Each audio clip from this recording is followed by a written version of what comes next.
It features our very own Jeff Andrews. Yeah, a struggling gardener. If I can get something to grow, it's certainly a victory. I actually learned about succession gardening, where you can grow things almost all year round, and I actually had to ask, even in winter, and of course, she rolled her eyes, but anyway, this is pretty cool. Take a look. Hi, I'm meteorologist Jeff Andrews, and I'm with Carol. Today we're going to learn about succession planting. Now, for me, if I can plant something and it'll eventually grow at some point, maybe this summer, that's a big deal to me. You're talking like succession, is this like a year-round thing, or explain that to me? It's a garden seasoning thing. So the idea behind succession planting is that you would have something of interest blooming in your garden from early spring until late fall. And in order to achieve that, you have to plant layers of your plants, and you have to really have a good understanding of when those plants are going to bloom. So by that we mean something's blooming in early spring, something's blooming in mid-spring, something's blooming in late spring, like now, something's blooming in summer, and then in fall. No winter?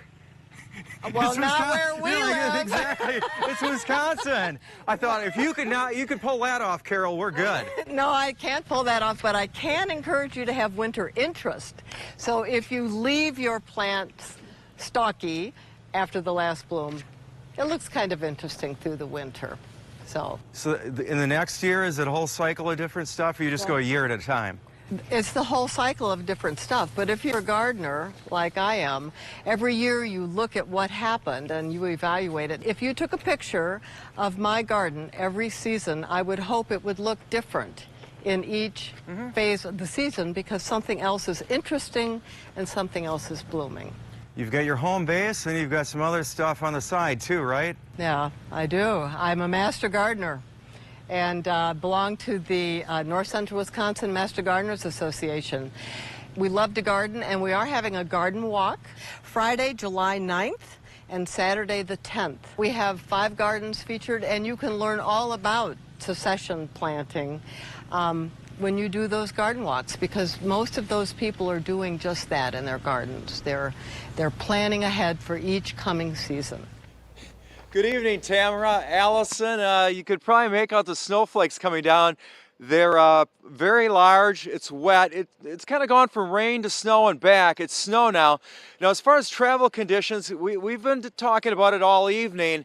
They're not going to improve till we get into a transition as far as the system and such. We get into the day tomorrow.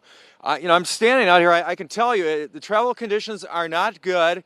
It's the snow is sticking. We make this transition, then it's going to go from the snow, as far as affecting the travel conditions and such, to flooding concerns. All right, especially Butte County, where there's more rainfall, more snowfall prior, and more rainfall ahead.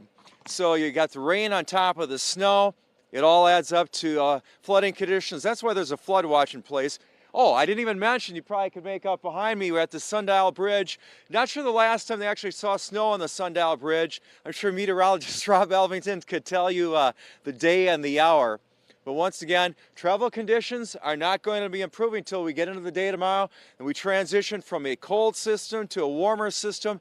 Then it's flooding concerns. Live from the Sundial Bridge, I'm Jeff Andrews on KRCR News Channel 7. Thanks, Brent. I joined the 3-man team consisting of 2 IMETS incident meteorologists. They were brought in by CAL FIRE specifically, and also Don Bouger, an IBAN, the incident behavior analyst. We're getting, some of the proximity. What are some of the potential outcomes when we get there? 200-foot flame lengths moving at 50 chains an hour. There's a possibility that we might not stick around. We won't stick around, no. And neither will the firefighters on the line. It's our number one objective in firefighting this particular fire and any fire, wildland fire, is firefighter and public safety. It's burning the palm of my hands right now. Yeah, so you look down in there a ways, you got a whole tree, a small tree going up. Solar panel, this is to charge the battery to make sure we can continue to get the transmission. Up top we've got the anemometer, and so that's going to give us wind speed and direction. Thank you very much, Rob. Summertime can be especially stressful for your pets.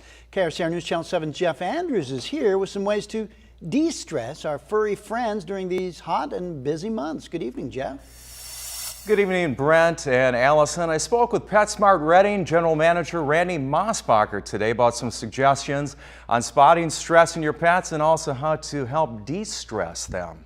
Make sure your pets get lots of exercise, a walk or a training class. Give them a place to call their own. Calm music, that actually relaxes them as well.